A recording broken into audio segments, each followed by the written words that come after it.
Hello children, welcome to my Narmada school. Today is your English class, so get ready with your books. In the last video, we have read our 5 chapter number Bobo the Bear. हमने इस chapter की reading complete कर ली थी. Now we are going to start the exercise of this chapter. So let's start with the very first question. Choose the correct answer. Bobo set down below the shade of a big. तो Bobo एक बड़े से किसके नीचे बैठा था जहाँ से उसे छाँव मिल रही थी? So answer is tree. Some bees are alighting upon the.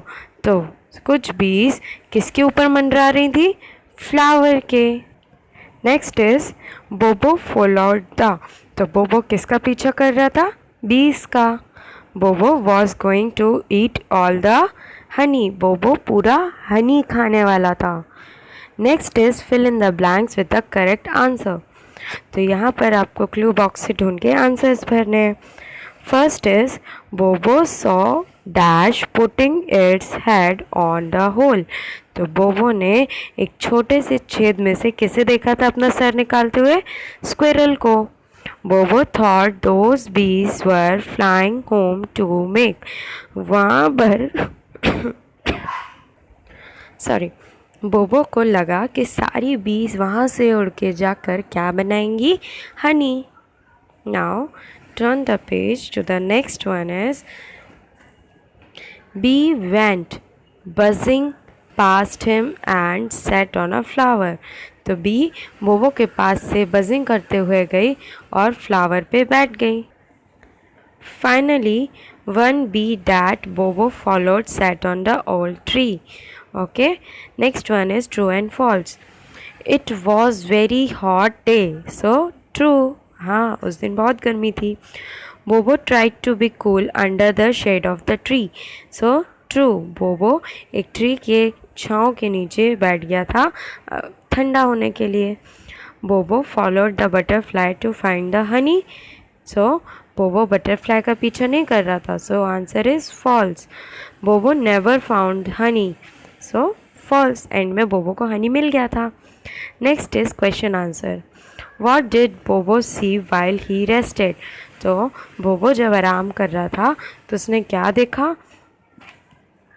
Bobo saw a squirrel putting its head out of a hole of a nearby tree and peeping at him.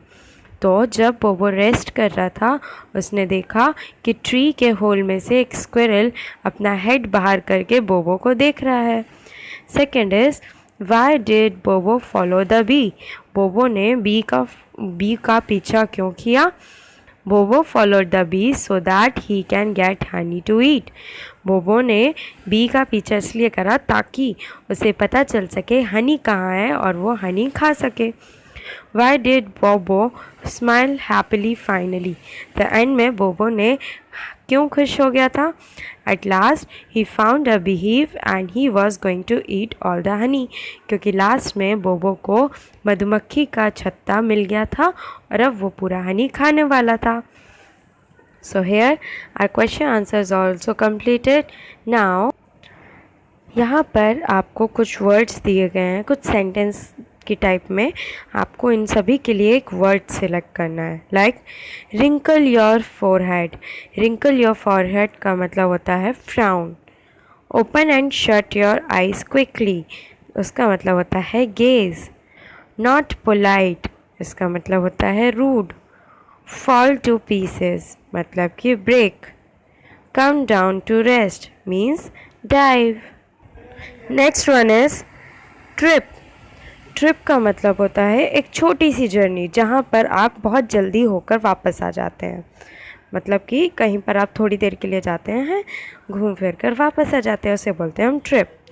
Journey. Journey means going from place to another place in which long distance is covered. जब आप बहुत लंबा सफ़र तय करते हैं जहाँ पर एक जगह से दूसरी जगह आप जाते हैं उसे हम बोलते हैं journey. Travel means going from place to place. आपने देखा होगा ब्रिटिशर्स हमारे यहाँ आते हैं तो एक जगह से दूसरी जगह, दूसरी जगह से तीसरी जगह घूमते रहते हैं, तो उसे हम बोलते हैं ट्रैवल करना। Okay, then we are having voyage. Voyage का मतलब होता है एक बहुत बहुत बहुत लंबी जर्नी, लाइक स्पेस या फिर समुद्री यात्रा, इनको हम बोलते हैं वोयाज। सो इन्हीं वर्ड्स को यूज़ करके हमें यहाँ fill in the blanks complete करने हैं। My mother is very interested in space travel and dream of going on a voyage into space. मैंने पहले ही बोला था स्पेस वाली जर्नी के लिए हम यूज़ करेंगे voyage. We always travel by train. आप देखते हैं ट्रेन से एक जगह से दूसरी जगह, दूसरी जगह से तीसरी जगह हमेशा घूमते रहते हैं, तो उसके लिए हम यूज़ करेंगे ट्रैवल।